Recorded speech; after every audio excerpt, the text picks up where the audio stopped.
tema es espirulina de la cocina prehispánica a la actualidad. ¿Por qué lo comentamos de este modo? Porque hay que entender que América es un continente que estuvo poblado desde hace muchos miles de años. Cuando Cristóbal Colón llegó a América, ya en México, bueno, en América en general, ya existía una población de 40 a 60 millones de personas. Hay algunos autores que incluso establecen que habían 80 millones de habitantes en el continente americano. No es poca cosa, de hecho ahorita voy a comentar, pero comparado con países de Europa, significativamente había mayor población en algunas zonas en el continente americano. América cuenta con 42,5 millones de kilómetros cuadrados, hay 35 países, más de 20 territorios y actualmente, con datos del 2020, 1.02 miles de millones de habitantes en todo el continente americano. En comparación a la población de 1492, es cuando se descubre el continente americano, pues hay una significativa diferencia. Pero si nos ponemos a pensar en la población de entonces, también en Europa y en el mundo, vamos a ver que es muy importante el total de población que hay. La siguiente, por favor.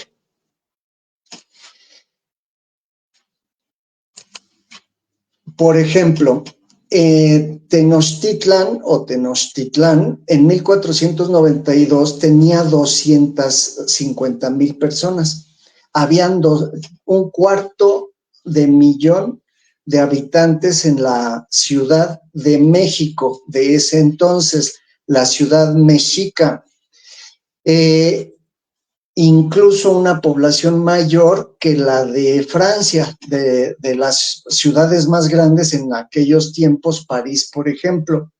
Entonces, como te decía, es muy importante el continente americano.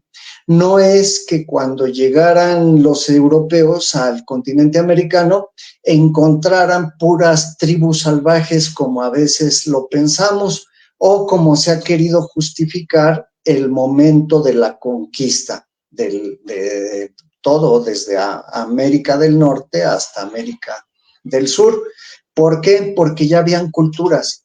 De hecho, habían culturas muy desarrolladas. Aquí en esta diapositiva lo que estoy poniendo es que, por ejemplo, de aquí de México, la maya, olmeca, totonaca, zapoteca, la azteca o mexica, huasteca y tolteca.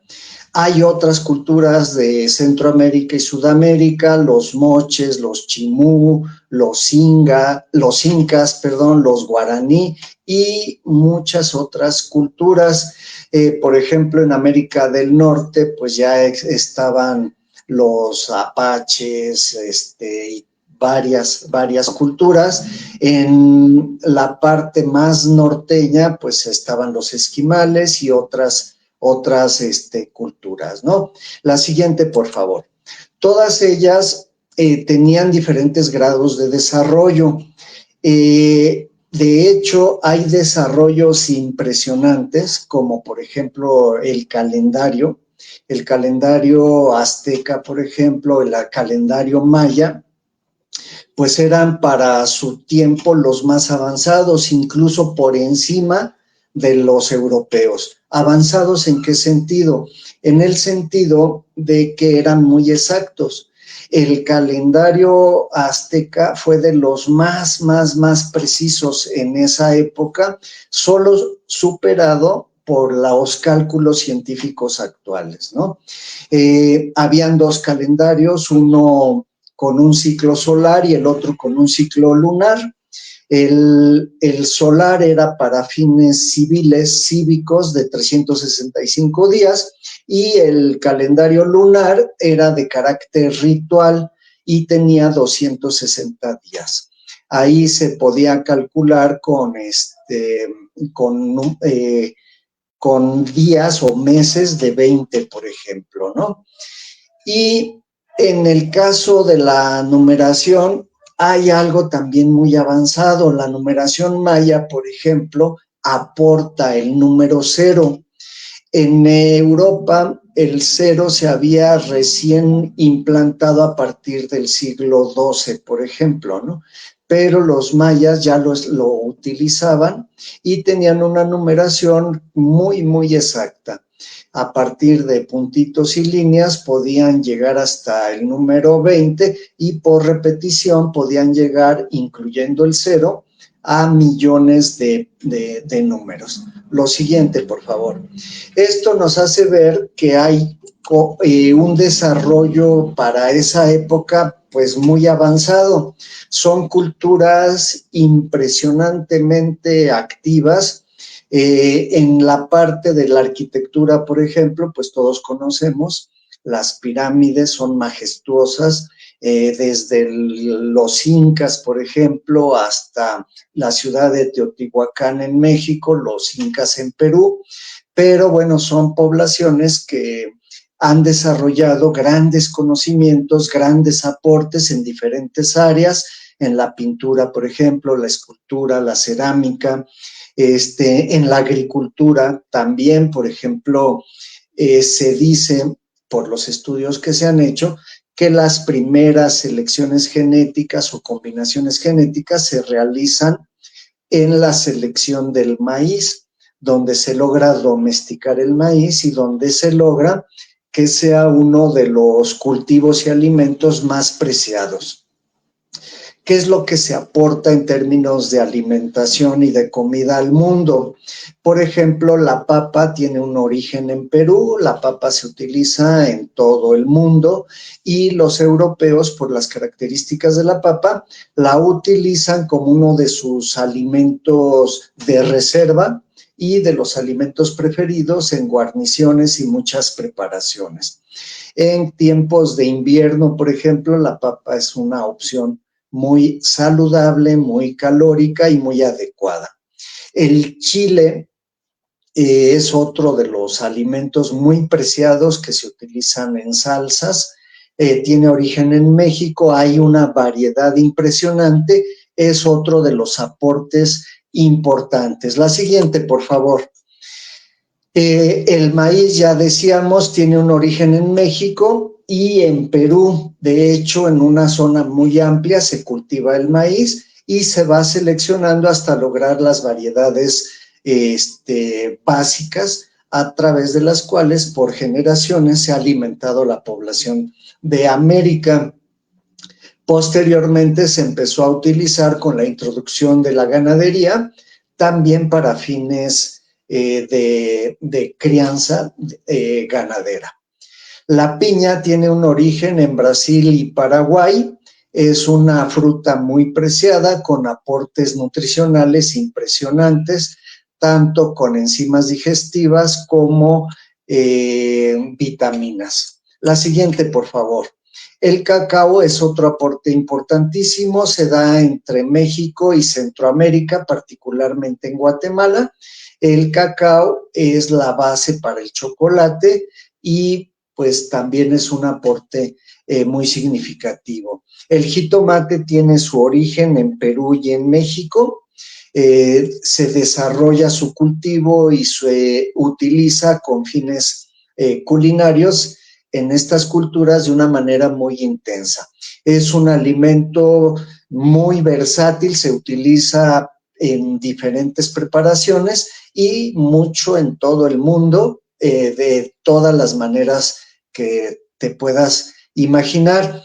Concentra nutrientes muy importantes, es un anticancerígeno, por ejemplo, de muy alta estima. La siguiente, por favor. El frijol también tiene origen en México, un alimento que se usó muchísimo como base de la alimentación, porque el frijol, aparte de aportar muchas calorías como carbohidratos, también aporta muchas proteínas. Es de los alimentos indispensables de la familia de las leguminosas, que junto con los cereales como el maíz, por ejemplo, permiten obtener una proteína completa. ¿Qué es una proteína completa? Aquella que aporta los aminoácidos esenciales, es decir, aquellos que nuestro organismo no produce por sí mismo y los necesita para poder de una manera adecuada eh, tenerlos disponibles para desarrollar todas sus funciones de una manera adecuada. El aguacate tiene origen en México, otro alimento muy versátil, es un fruto, pero que también se utiliza para la preparación de todo tipo de platillos. La siguiente, por favor. La calabaza, con origen en México, es otro alimento pues de mucho aporte nutricional. Se utiliza para hacer postres, se utiliza para hacer pues ensaladas, para integrarlo como platillo principal, por ejemplo, las calabazas rellenas. El cacahuate es otro de los aportes importantísimos, tienen origen en Brasil y Argentina, es un alimento, también es una leguminosa, pero da su fruto en la raíz, y bueno, pues es muy importante. De hecho, la integramos el cacahuate como una de las semillas oleaginosas, son las que aportan grasa, pero un buen contenido de proteínas. Y llegamos a la espirulina. La espirulina tiene origen en México. La espirulina es otro alimento del cual vamos a tratar en particular. Esta espirulina con origen en México se da principalmente en el lago de Texcoco. Texcoco es una zona que se encuentra en el Valle de México. Está junto a la Ciudad de México y actualmente es una zona conurbada. En tiempos prehispánicos estaba unida con el lago de Tlatelolco, el lago de Tenochtitlan y el lago de Texcoco. Hacían una masa acuífera muy importante. Alrededor de todo el lago es donde florecen las culturas que en el tiempo prehispánico se basan en el lago para tener sus alimentos principales, por ejemplo, las aves como el pato, otros animales como los peces, las ranas, los huevecillos de moscos, por ejemplo, como si fuera el caviar nacional, y la espirulina.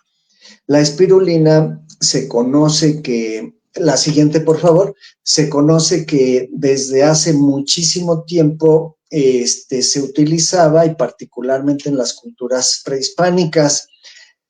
¿Por qué? Porque se menciona en diferentes documentos. Se menciona como el tecuitlat, que significa en náhuatl suciedad de las piedras, ¿sí? Porque se veía que quedaba pegada a las piedras, se veía como si fuera una masa gelatinosa que le daba un color verdoso y muy espeso al agua. Por ejemplo, Luis Cabrera en el diccionario de aztequismos, son los significados de los términos en náhuatl aztecas, él decía, y leo, es una especie de musgo o ahuehuetl que se cría adherido a las piedras de los lagos y que los indios comían secándolo y asándolo en forma de torta, ¿sí? ¿Por qué? Pues porque se considera que en ese tiempo se utilizaba combinado con tortillas, por ejemplo, en las salsas, en tortitas especiales tipo las gorditas que comemos actualmente. Se sabe que los mensajeros las comían para darles energía. Los mensajeros hacían recorridos corriendo en tramos kilométricos y turnándose desde las rutas, por ejemplo, de Veracruz hasta Tenochtitlan, para que los reyes, los emperadores, por ejemplo, Moctezuma, pudieran comer pescado fresco. Entonces se hacían una travesía corriendo para poder sustentar todo el recorrido con energía. Consumían la espirulina a través de unas especies de panecillos, ¿sí? Otro testimonio lo da Bernal Díaz del Castillo, que era uno de los cronistas de la época prehispánica, en la historia verdadera de la conquista de la Nueva España, en el capítulo dedicado a lo que es la ciudad de Tlatelolco, describe cómo eran los tianguis, los mercados en ese tiempo, que por mucho superaba cualquiera de los mercados europeos, y él dice textualmente, y lo leo, pues pescaderos y otros que vendían unos panecillos que hacen de una como lama, que cogen de aquella gran laguna que se cuaja y hacen panes de ello, que tiene un sabor a manera de queso, ¿sí? Entonces, si te das cuenta por estos testimonios, lo que podemos apreciar es la importancia que desde entonces tiene la espirulina en la dieta de los mexicanos en ese tiempo, de los mexicas y las etnias aledañas, ¿no? Hay que recordar que la Triple Alianza se da entre los reinados de Tlatelolco, se da entre lo que es México Tenochtitlan y Tacuba, ¿sí? Estos grupos también se alimentaban de espirulina y de hecho todos los barrios alrededor, ¿no? Por ejemplo, los que están en las riberas cercanas a lo que hoy es Iztapalapa también lo consumían, hacían los tamales de charal, por ejemplo, y se les agregaba lo que es la espirulina. ¿Qué pasa posteriormente? Con la conquista, pues se va desplazando el consumo de la espirulina hasta que prácticamente queda en el olvido. Y una empresa que se llamaba Sosa Texcoco, era una paraestatal en México, por muchos años se dedica a explotar el lago de Texcoco para obtener bicarbonato de sodio, pero también para obtener sosa, ¿sí? Que es un sustrato muy importante que se utiliza en la industria, igual que el bicarbonato. Para ello construyen un caracol de 900 hectáreas en la zona del lago de Texcoco. De hecho, quienes han volado desde el aire pueden observar el caracol, que se ve como en esta diapositiva que les estoy presentando, y mide 900 hectáreas. Cada hectárea, hay que recordar, mide 10,000 metros cuadrados. Entonces es una superficie muy vasta. ¿Qué ocurre? Que hacia el año 1970, por esas fechas, el Instituto Francés del Petróleo, que trabajaba con Sosa Texcoco en labores técnicas que les encomendaban, en esas fechas comparte una experiencia que años antes pudo tener este instituto en Chad. Chad es una zona de África en donde existe un lago muy importante, el lago de Chad, en donde también existe la espirulina. Y ahí en Chad se dieron cuenta que hay un alimento que se vendía en los mercados llamado dije. Ese alimento, semejante a una tortilla, supieron, se informaron que aportaba muchos nutrientes. Cuando comparten la experiencia con los técnicos de Sosa Texcoco, ellos ven una oportunidad de generar otro negocio alternativo al del bicarbonato y de la sosa, y entonces destinan 20 hectáreas del caracol para producir espirulina, ¿sí? A través de ese caracol lo que hacían era filtrar el agua y secar la espirulina. En el momento más álgido pueden producir hasta 3 toneladas de biomasa y eso es lo más que alcanzan, porque en 1993, ya que se viene toda la política que se ha dado en llamar neoliberal, donde se venden las paraestatales y todo este proceso de desincorporación del Estado, empiezan a cerrar la empresa. Y con ello se da término a otro episodio del consumo de espirulina en nuestro país. La siguiente, por favor. ¿Qué ocurre posteriormente? Que diferentes empresas comienzan a promover el consumo de espirulina. La Organización Mundial de la Salud la reconoce como el alimento de la humanidad.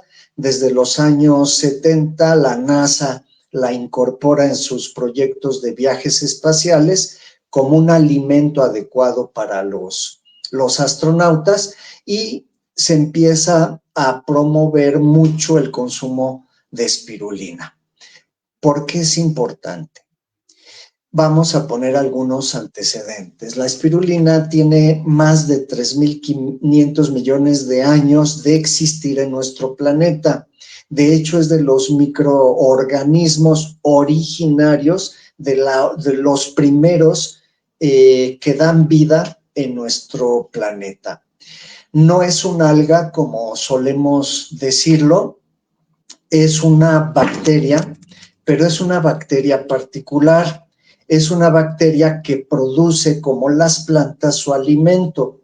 A este grupo de bacterias se le llama cianobacteria, y es algo formidable porque es un laboratorio en microminiatura que produce muchos nutrientes, todos muy buenos para el consumo humano, todos muy importantes para fortalecer la salud de la población, ¿sí?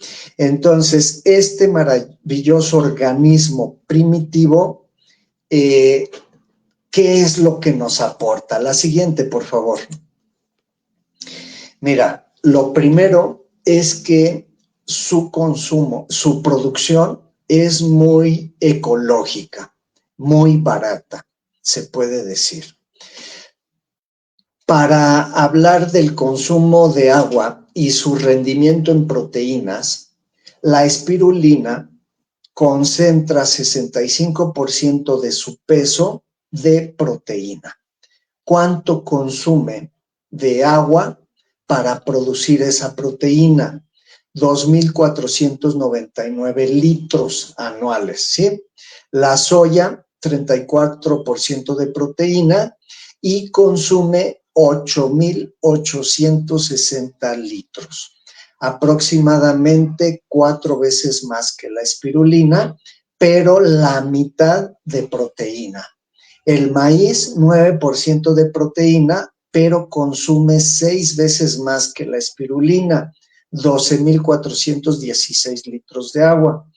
La res, o sea, la carne, 20% de proteína, son 3 veces menos que la espirulina, y consume 104.000 litros de agua, ¿sí? 104.000 litros de agua es una barbaridad. La siguiente, por favor. Solo de lo que acabo de comentar anteriormente podemos decir la espirulina es la mejor apuesta de la humanidad para producir proteínas de alta calidad. Pero fíjate en este cuadro resumen que te estoy presentando. La espirulina no solo concentra proteína, concentra vitaminas, concentra minerales, concentra ácidos grasos, pigmentos y enzimas que son importantísimas, ¿no? Por ejemplo, la ficocianina es importantísima y a partir de la ficocianina, de hecho, podemos apreciar propiedades para la salud muy importantes de la espirulina, porque la ficocianina es un antioxidante muy, muy poderoso, ¿sí? Otros aportes son los aminoácidos esenciales, como te había comentado. Tiene los 9 aminoácidos esenciales, y los aminoácidos no esenciales también. Los aminoácidos no esenciales son los que produce nuestro cuerpo. Si te das cuenta, dentro de las vitaminas se encuentran las del complejo B, algo único y muy importante porque se trata de un aporte de un alimento.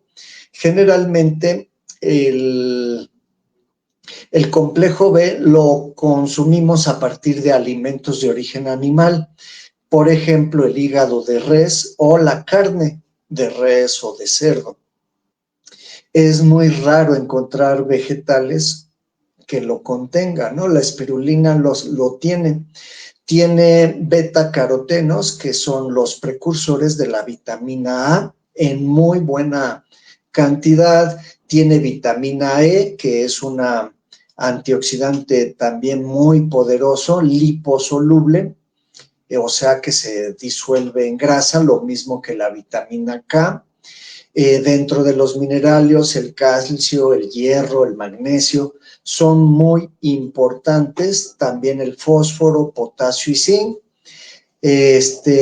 y otros metales, por ejemplo, el cromo, el selenio, que aunque no los manejamos como algo informativamente importante, sí lo son, ¿sí?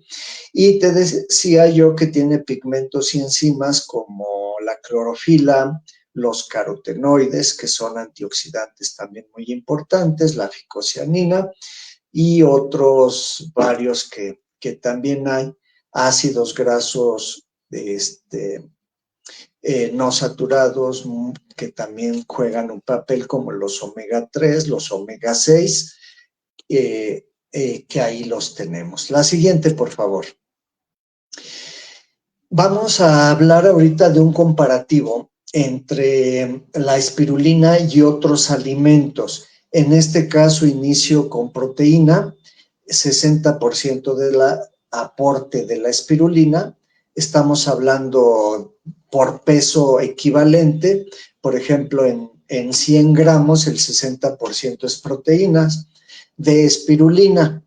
En 100 gramos de carne de res, el 24.7% son proteínas, ¿sí?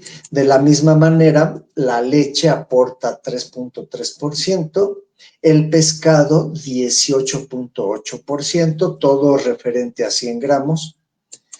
El pollo aporta 23%, 15.3% el queso. Si te das cuenta, los alimentos que privilegiamos en muchos casos, que son los de origen animal y que los consumimos para justificar que es lo que nos aporta proteína, quedan muy por debajo, pero muy por debajo del aporte de espirulina. Ahora, ¿qué pasa relacionado al hierro? El hierro es un metal importantísimo, juega un papel primordial en la oxigenación, y la oxigenación es algo imprescindible para poder liberar la energía, ¿sí? La energía de los alimentos ocurre en la respiración celular y el hierro juega uno de los papeles más importantes junto con el oxígeno. Bueno, el hierro también tenemos la idea de que lo aporta los alimentos de origen animal. De hecho, hay una diferenciación en lo que es la nutrición, lo que es la dietética clínica, entre lo que es el hierro Hem y el hierro no Hem. El hierro Hem es el de origen animal y el hierro no Hem es el de origen vegetal. La biodisponibilidad significa la manera en que nuestro organismo dispone del hierro presente en los alimentos. Se dice que el hierro Hem es el mejor porque es el más biodisponible.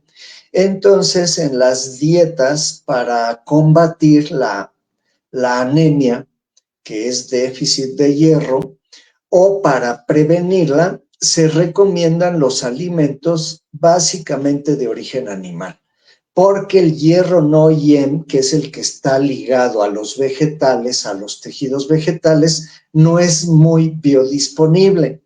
Y no lo es porque se encuentra ligado a los tejidos del vegetal.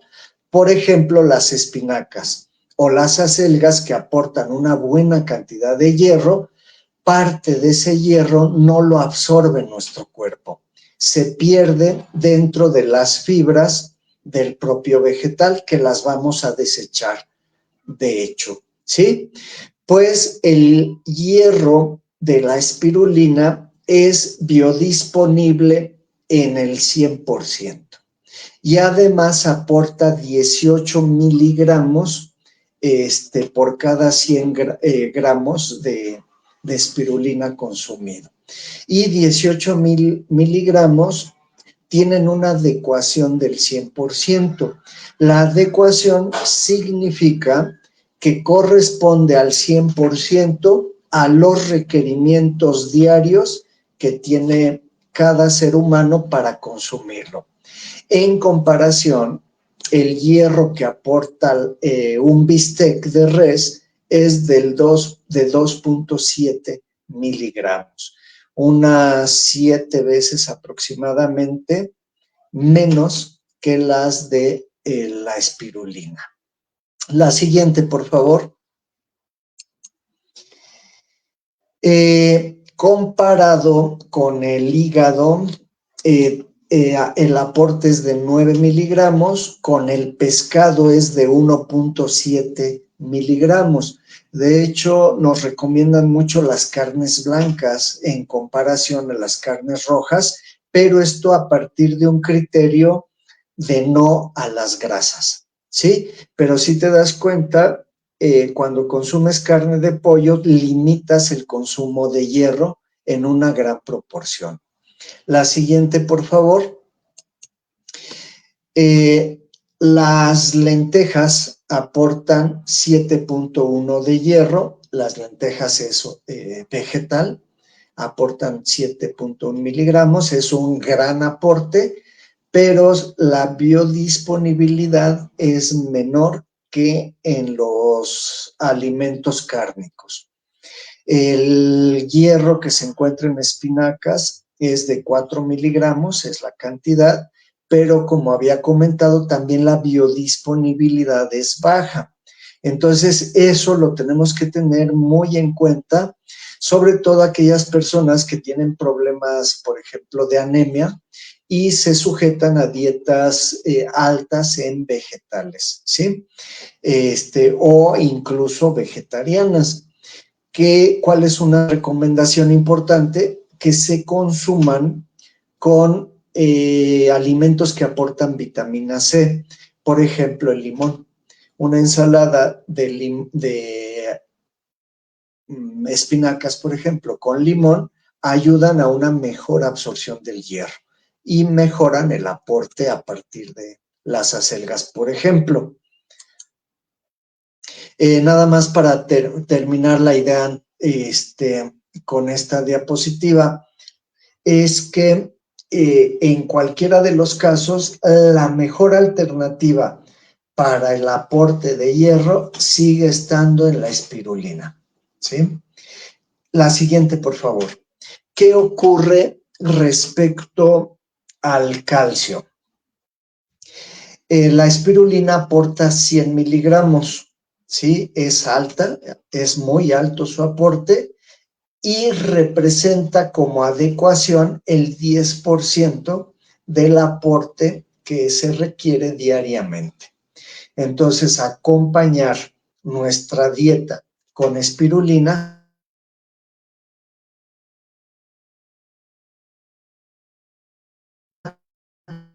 ayuda a en desarrollo, cuando estamos en desarrollo de niños, por ejemplo, que se necesitan los aportes, en adultos mayores, que se necesita preservar lo más posible la integridad de sus huesos, en mujeres en edad de menopausia o postmenopausia también es muy importante el aporte de calcio. La leche aporta 110 miligramos, un 10% más que la espirulina. Y bueno, lo comparo así porque la leche es uno de los alimentos que más se recomiendan por su aporte en calcio, ¿sí? La siguiente, por favor. ¿Qué hay respecto a sus propiedades respecto a salud? Pues mira, en lo sucesivo voy a estar dando estas diapositivas con lo que es una fotocopia de artículos científicos donde nos indican cuál es la importancia en determinados problemas de salud. Por ejemplo, las neuropatías. En los casos de neuropatías, se ha encontrado que la espirulina aporta beneficios muy importantes que reducen lo que es la acción de estas neuropatías, ¿sí? Se indica en este documento, que en este artículo, que los efectos beneficiosos radican en la acción sinérgica de sus componentes. ¿A qué se refiere? A que actúan de una manera, no se puede atribuir este beneficio a uno solo de los nutrientes, sino a la acción en conjunto. Por eso, cuando yo recomiendo a mis pacientes el consumo de espirulina, lo que indico es que es como un multivitamínico, pero en un envase natural y mejorado por esa acción sinérgica de todos los nutrientes, lo cual no se puede comparar con ningún multivitamínico que consumamos, ¿sí? No crea efectos secundarios adversos ni crea dependencia, ¿sí? Porque en conjunto todos los aportes nuestro organismo los va a usar si los requiere. Si no los requiere, los va a desechar y en algunos casos los va a almacenar. Pero, por ejemplo, las vitaminas pues no tienen un almacén como la vitamina C, por ejemplo, o muchas otras vitaminas, ¿sí? Pero ese efecto sinérgico es el que potencia los efectos para que mejores en caso de una neuropatía, porque mejora la conexión entre las neuronas y eso permite que se regule el flujo de la energía eléctrica a través de los nervios.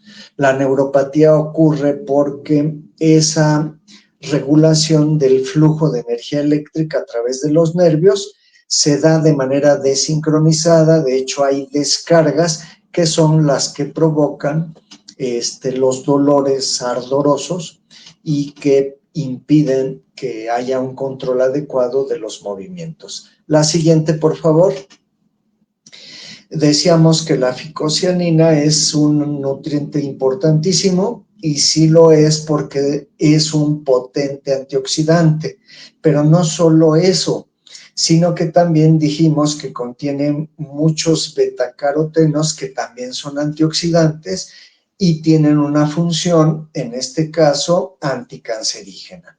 En el caso de la ficocianina, ayuda muchísimo a potenciar el efecto antioxidante, tanto de la vitamina D, por ejemplo, y del betacaroteno.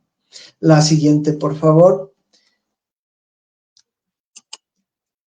En los casos de diabetes, en los casos de enfermedades virales, por ejemplo, lo que es el VIH, que es el virus que provoca el SIDA, en otros casos de enfermedades virales como el herpes simple, se ha determinado que el consumo de espirulina también apoya en la diabetes a través del efecto hipoglucemiante, que significa que ayuda a que se reduzca la concentración de glucosa en sangre.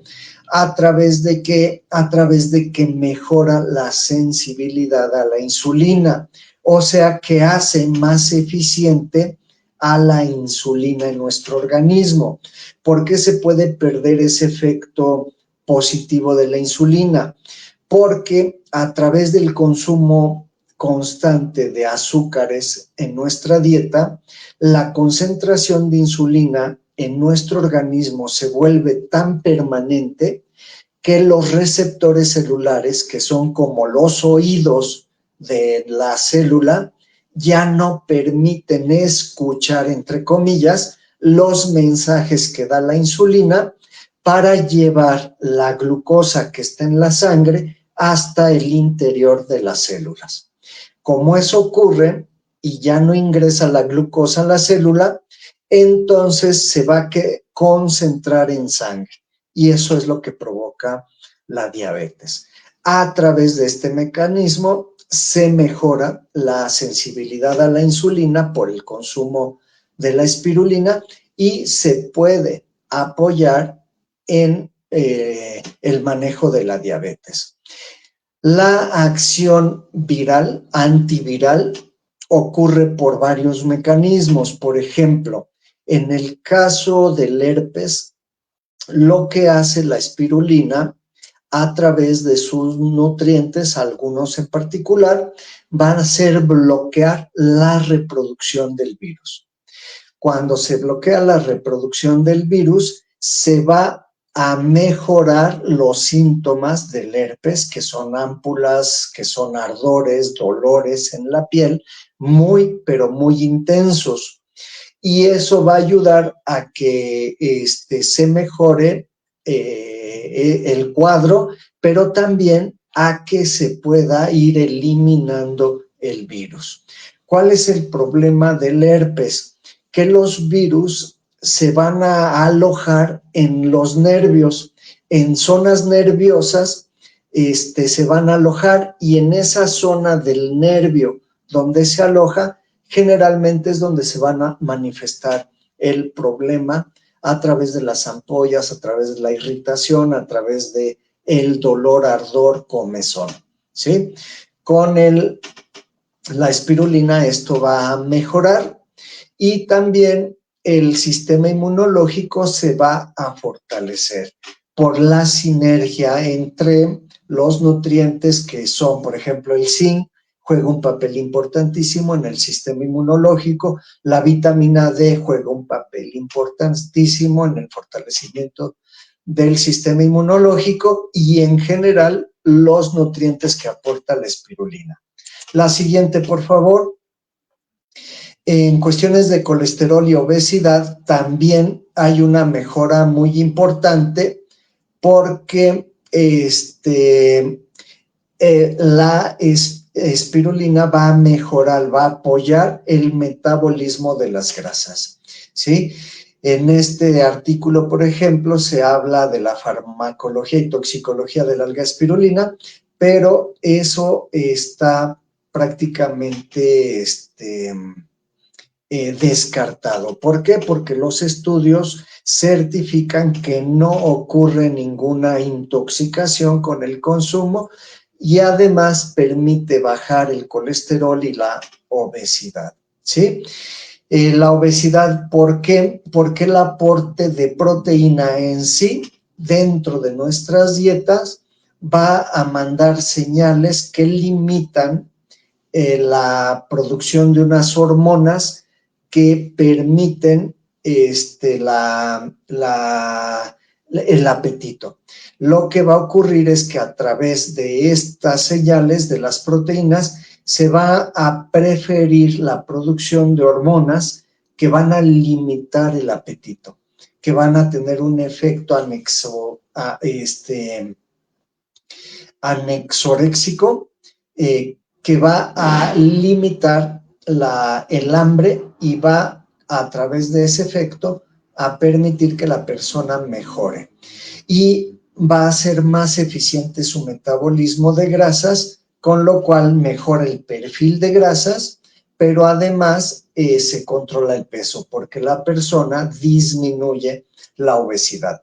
También va a ayudar porque a través del efecto que habíamos mencionado de mejorar la sensibilidad a la insulina, se va a impedir el almacenamiento de grasas. La siguiente, por favor. Aquí ya había anticipado lo de la toxicidad y bueno, se ha demostrado que por mucho que se consuma, no tiene un efecto tóxico por la manera en que están disponibles los nutrientes. Aquellos que el organismo no necesita, los desecha a través de las vías de excreción de nuestro organismo. La siguiente, por favor. Uno de los aciertos del doctor Lim, entre muchos que tiene, es que nos ha presentado la espirulina en DXN como una de las mejores opciones a consumir. ¿Por qué razón? Porque la espirulina tiene un riesgo en su consumo. Es maravillosa, pero el lugar donde se cultiva la espirulina puede tener el problema de concentrar los metales pesados que son muy dañinos para nuestro organismo. ¿Cuál es la importancia de la espirulina de DXN? Que tiene la certificación de ser un alimento en condiciones orgánicas, producido, libre de metales pesados y que nos va a permitir tener una espirulina también libre de patógenos. En el agua, si no está bien tratada, se pueden desarrollar gérmenes de todo tipo, además de la concentración de metales pesados. Y la espirulina de DXN, además de tener estas características, existe en diferentes presentaciones. Está la espirulina en polvo, que es muy adecuada para combinar con alimentos, por ejemplo, hacer malteadas, hacer postres, combinarla en salsas, combinarla en ensaladas y da muchas posibilidades.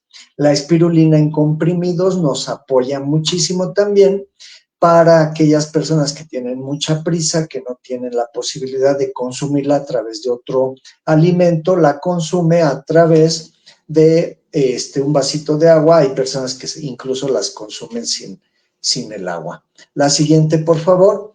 Tenemos la posibilidad de consumirla en cereal. Es un cereal de buena calidad, es trigo con la espirulina.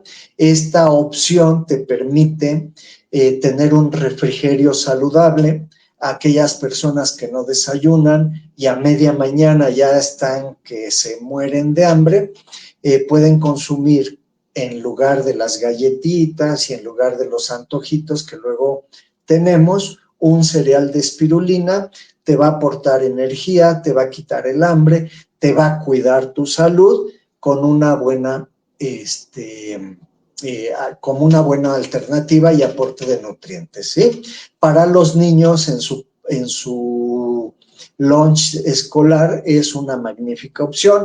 En adultos mayores que no pueden masticar, el cereal de espirulina es también una opción muy importante, es sabroso, se puede nada más agregar con agua caliente, queda como un atole, lo espeso, pues tú defines qué tan espeso, pero tiene un sabor agradable con todas estas posibilidades.